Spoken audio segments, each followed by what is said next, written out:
The day I overslept saved my life. I was in 3rd grade. One day, my mom woke me up in a rush. She had slept in, and since I went to school in the morning, this meant there was no way I could be ready for school in time to catch the school bus. School started at 8 a.m., and the bus pickup time was 7 a.m., but it was already around 6:40 or so.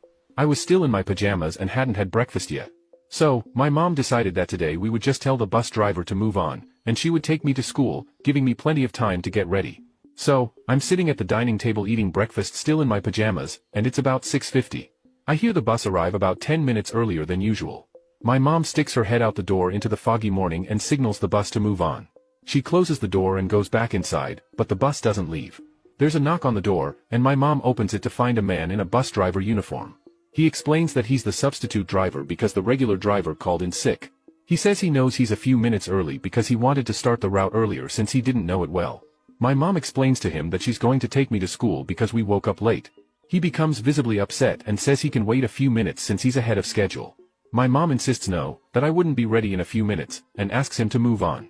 He seemed angry about it and yelled at my mom for a few moments, saying she didn't trust him and that I should wake up on time, but eventually turned away, went back to the bus, and left. My mom found this odd but just assumed the guy had never been a bus driver before. I went back to eating my breakfast and still hadn't put on my school clothes at that point, but at exactly 7 a.m., another bus arrived at my house. My mom found this very strange and went outside to talk to them. She came back inside looking terrified but didn't say much about it and told me to finish getting ready for school.